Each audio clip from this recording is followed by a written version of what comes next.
Since 1934, Iowa's farmers have turned to the Iowa Farm Bureau spokesman as their trusted news source.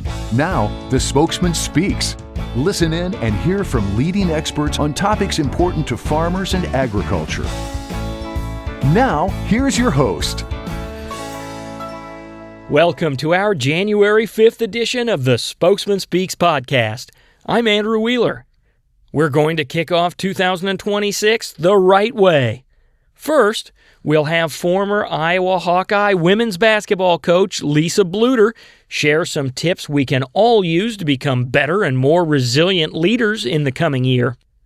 Then we'll check in with a couple of young Iowa ag entrepreneurs who recently earned national recognition for their innovative products. Let's start with Coach Lisa Bluder, the all-time winningest coach in the history of Hawkeye women's basketball, who won 5 Big Ten tournament titles and appeared in the national championship game twice. Coach Bluder delivered the keynote address at Iowa Farm Bureau's annual meeting and county leadership conference in Des Moines last month. That's where she sat down with spokesman reporter Corey Munson.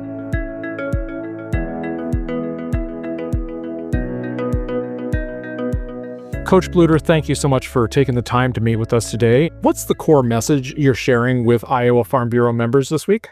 I'm talking about having a commitment to purpose. And, to me, a purpose is your why. Like, why do you get up in the morning? Why do you want to go out and farm? Why do you want to go build a team? And through good culture, good leadership, and having resilience, those things happen. So those are some of the topics I want to talk about. Are these concepts or beliefs that are based on your own experience as a player and as a coach? 100%. These are things that over 40 years of coaching, I've been able to glean a lot of lessons from my players and other coaches and people that I've competed against. And these are things that I really believe in, and were a part of our fabric of our culture at Iowa for sure the last decade. So in your career, how have you handled unexpected setbacks in a game or over the course of that season? There are always unexpected setbacks in every single basketball game and every single season. Somebody gets hurt, somebody fouls out, the bus breaks down as you're driving to the game. So we were really big on telling our team to control the controllables. You don't have control over so many things, but you do have control over your effort, your attitude, and being a good teammate. And those are the things that we wanted to really stress to our team. You can't control what the temperature is in the gym. You can't control the lighting, but you can control those 3 things. When you hit a losing streak, then, what was your strategy for preventing a bad week from turning into a bad season? They say you have to be like a goldfish, and you just can't even remember things like that.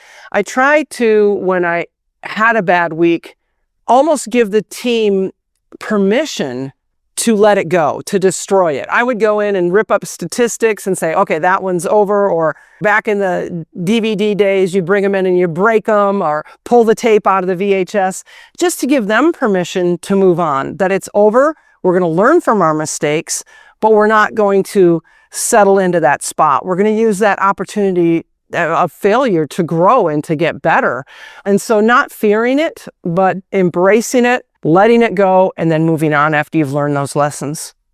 In your opinion, did you ever have a bad season? And did you learn anything from times that weren't so good? I think failure is the best teacher that you can have. I think that it teaches you all the lessons that you don't learn when things are going right. When things are going right, sometimes you kind of whistle along and keep going on your merry way. But when you fail, it really takes a time for you to step back and learn some of those things. And so I think it can be a tremendous teacher. But have I had a bad season? Certainly I've had a bad season. Not for a while, thankfully, but I have had bad seasons. And basically, again, I think when you do have a bad season, you learn from it, you regroup in the summer, and you move on. So when you're recruiting players or hiring a staff, what character traits do you look for in those individuals? To me, I'm really strong on my morals and my values, and I know what I stand for. And so when I'm looking for people that are either going to be players or staff, I'm looking for people that are very character driven, that are hard workers, but they're humble. They're not like it's all about them. I'm looking for people that are organized, and obviously I'm looking for people that have great knowledge in basketball. But for a player, I'm looking for that gym rat. I'm looking for that person that just has a passion for the game. We often hear a lot about culture within programs. So what kind of culture would you say that you built within the teams that you've coached? I hope that my players would say that I built a culture of trust, a culture of teamwork, a culture of joy. Like, I wanted my team to come and have fun at practice. I didn't want them to dread coming to practice. I wanted them to enjoy the experience. Most importantly to me, it was just a feeling of caring, of relationships, and building those relationships with each other. So especially when you have a player who may be more publicly visible than others, how did you help each member of the team feel like they were valuable? Yeah, and I just went through this, obviously, with Caitlin Clark being on our team. And, you know, she was the #1 player in America, and there were 12 other women around her. And I had to make sure that those 12 other women felt important, that they knew that they mattered to the whole success of our program. And I would tell, everybody, listen, when Caitlin's light shines, it shines on everybody. It shines on all of us, and we all benefit from her greatness. And so instead of making it something bad, I would try to make it something that we rejoiced in, something that we were all getting better. We were all having these unbelievable experiences, whether it was selling out Carver or playing in front of 55,000 people at the crossover at Kinnick, or, going on the road and having sellouts everywhere we went, going to the national championship game. We don't have those experiences without her, and we're all getting to have those experiences. It was definitely fun. When you have seniors graduating every year, you have to make sure to prepare those next generations. Can you talk a little bit about your strategies to building future leaders? Yeah, and I think that's a really important part, is when you have strong junior and senior leadership, you have to identify, okay, who are my freshmen and sophomores that are going to move into that leadership role? And what can I do now, even as freshmen and sophomores, to help building those leadership skills? Maybe it's something small, putting them in charge of something small. But also, I've sat down and read leadership books with Caitlin before, just because I think there's so much out there that you can learn from. So helping to identify who those people are going to be, and then giving them the resources to succeed. Related question, how did you recognize it was time for you to step away from the role as head coach, and were you confident the program would be successful after you left? I'd coached for 40 years, and I just considered myself so blessed that I got to coach. Basically, I played in the AIAW days and played all the way through that we're having sellouts and, 19 million people tuning into women's basketball games when we played in the championship against South Carolina. So I saw such growth. It was amazing. And to me, we finished in the championship game those 2 years. To me, it was like I was getting ready to retire. So why not retire when you're on the top? To me, it was like those good memories. And athletics is changing a lot right now with the transfer portal, with revenue sharing. And those weren't things that I was really interested in. I thought it was better for maybe a younger person to come along and really try to embrace those type of changes, because I wasn't really quite willing to embrace those changes. But I knew that having Jan Jensen there, she was my assistant for 32 years, that she would be able to take over seamlessly. So coaching, kind of like farming, I feel both require a lot of hours and don't fit well into that 9-to-5 schedule. No. So over the years, how have you balanced home life, parenting, along with work life and being committed to that team? Yeah. I guess I didn't even realize how many hours I was spending until I stepped away from it. And then I realized, wow, that was a lot of stress and a lot of hours. But I think we all enter these fields, whether it's farming or coaching, because we know it's not a 9-to-5. We understand that it is going to take a lot of hard work and a lot of hours. And so we know that going into it. But I think I have a great spouse in Dave, and he's my teammate. And I think having a great support system will help you. Somebody that's going to encourage you towards your goals, not make you feel guilty if you miss dinner or you're not home for something. I don't know that I went to one of my kids' conferences ever. Dave always took that role. So I think it's having the right partner with you, the right team surrounding you that's going to help. And then I also incorporated my family whenever I could with the team. Whether it was if I can take them on a trip, if I can take them to a tournament, I tried to do that as much as I could. So getting them involved and just being a whole family operation. It really was. What's one really good piece of advice that you received from a mentor? I've had so many good mentors, but one of them was Christine Grant, who's the athletic director at Iowa for 27 years. And she hired me, and then she retired and became a friend and a mentor instead of being my boss. And one of the things that she told me, and I laugh about it to this day, but she was right, is I came off the floor, I had high heels on, and she said, Lisa, she was Scottish, so in her brogue, she said, Lisa, you need to wear sensible shoes. So from then on, I wore tennis shoes every single game, and I was a lot more comfortable and a lot more mobile. So that's kind of a lighthearted one. But one that I always remember also is somebody told me, be where your feet are. And I've really tried hard and I think done a good job at that. Wherever I am, if I'm at home being fully invested with my family, if I'm on the court, nothing else matters but those women that are on the court in that basketball game or the basketball plan that we're implementing. When I'm with my friends, I try to be fully invested with them. So to me, being where your feet are is really, really important. I think so many people right now are, looking at their phones all the time or thinking about what they have to do the next day instead of just fully engaging with the people that you're with. Finally, what is one trait you think is shared by a successful athlete and a successful farmer? I think that person that has such passion for what they're doing, a love for what they're doing, because there are hard days, right? And if you don't have that passion, it's hard to get back in the gym. I'm sure it's hard to go back out in the field when you have something bad happen. So having that passion, the love for what you do, and know that you're doing it not just for yourself, but for the people that are around you. For me, it was doing that for the University of Iowa or doing it for my team. But for, farmers, it's doing it for their community, I'm sure, doing it for their families, for the tradition of, there's 100-year-old farms in this state, and that tradition is really strong. To me, that passion shines through.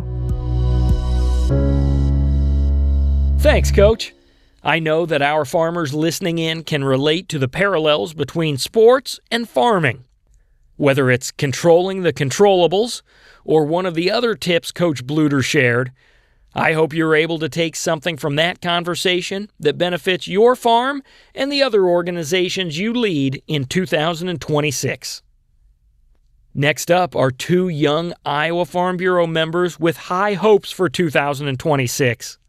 Josh Jeske of Hardin County is the founder of Terraform Tillage, a system for managing soil compaction in farm fields and elsewhere. And Caleb Renner of Hancock County is the founder of Renner Ag Solutions, an ag safety company that's working to develop a replacement for grain bin sweeps. Both gentlemen were semi-finalists in American Farm Bureau's Ag Innovation Challenge, which is a national business competition showcasing U.S. startups that develop innovative solutions to address challenges facing farmers, ranchers, and rural communities. We'll start with Josh Jeske, who had a chance to visit with Spokesman reporter Bob Beyond this fall.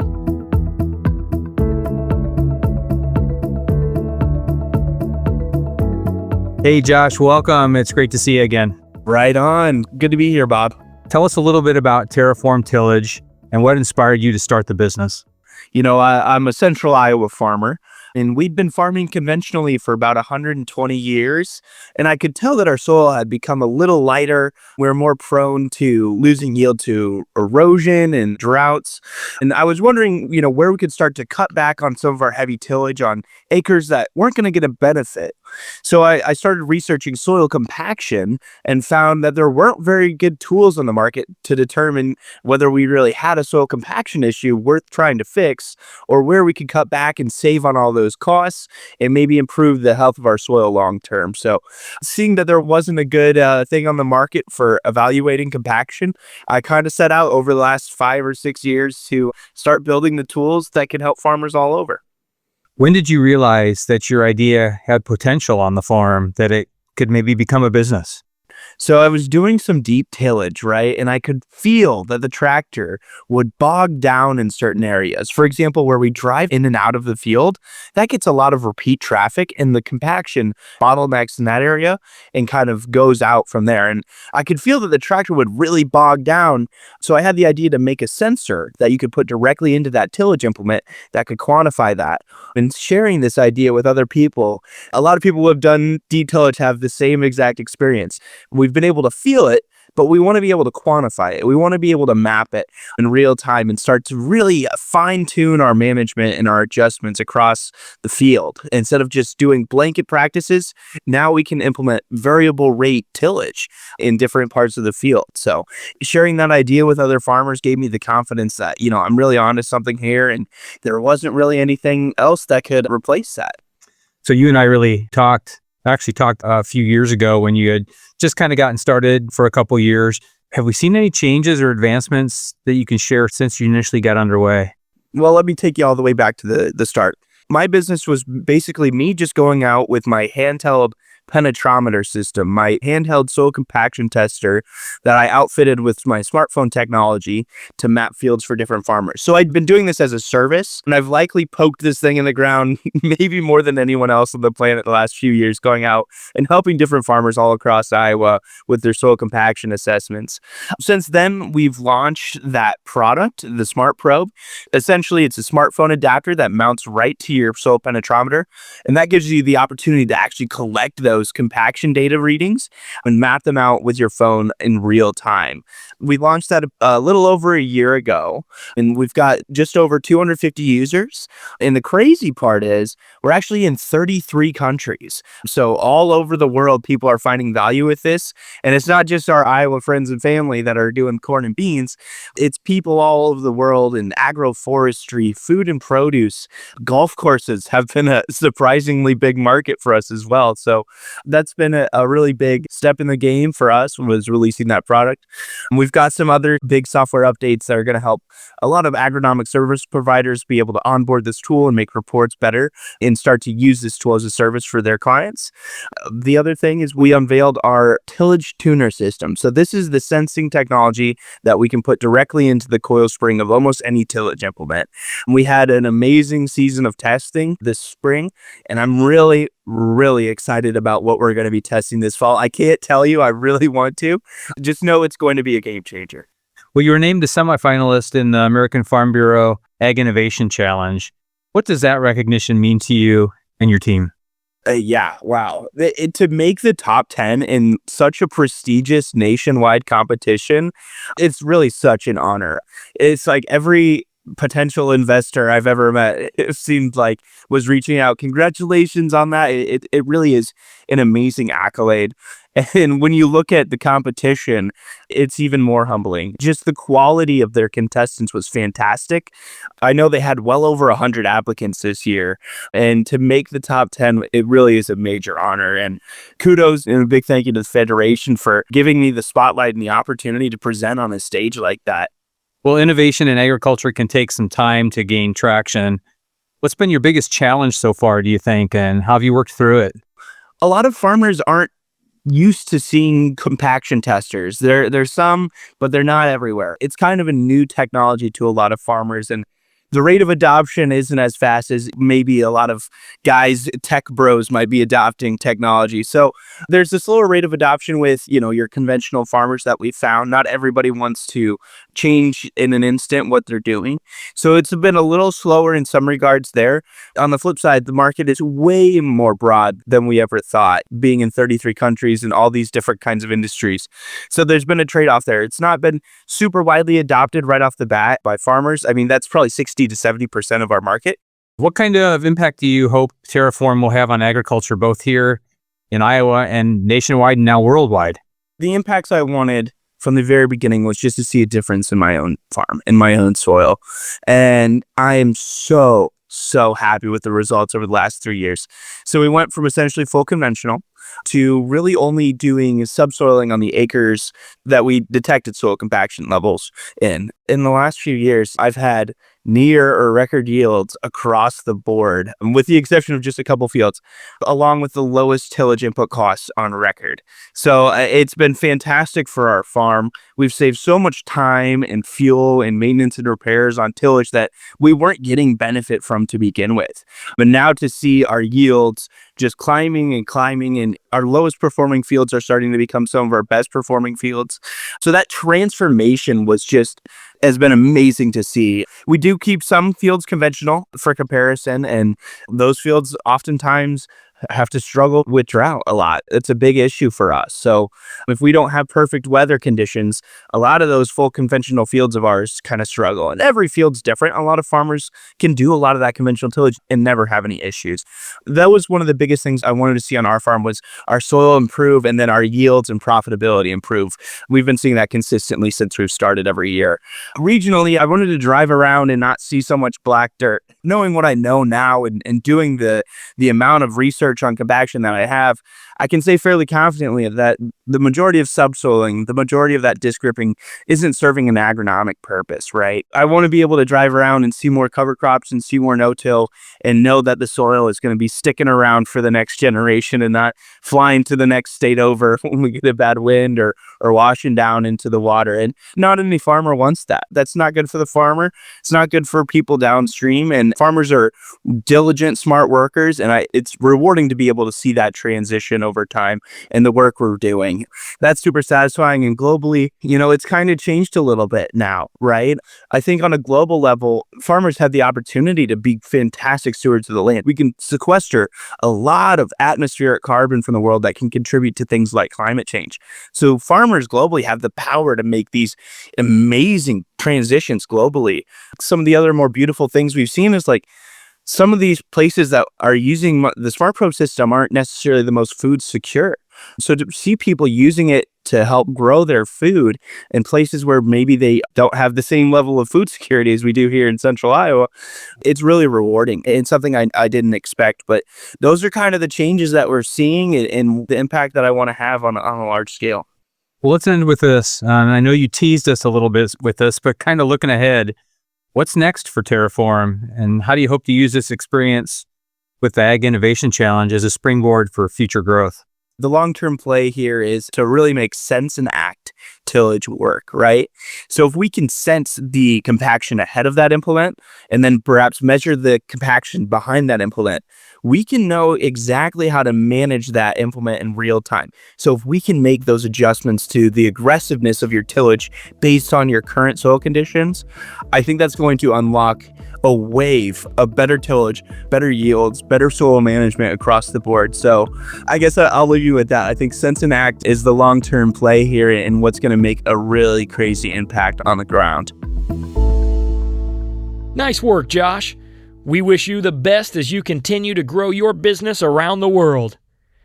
If you'd like to learn more about Terraform Tillage, we've included a link down in the notes for this podcast episode. Like Josh, Caleb Renner developed the idea for his business, Renner Ag Solutions, on the family farm. Now he's working on a better way to clean out a grain bin. To hear more about it, Bob Beyond traveled up to Hancock County to talk with Caleb.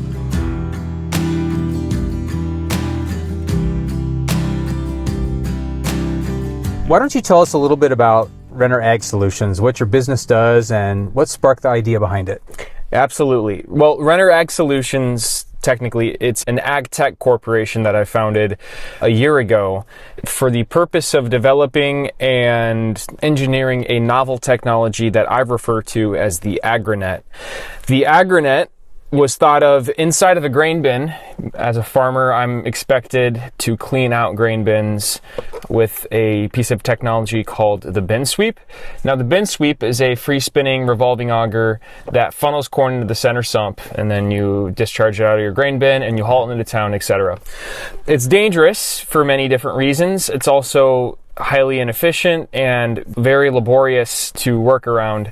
So in between truckloads into town, I would sit in the grain bin and think of a better way to clean out a grain bin than using your traditional bin sweep.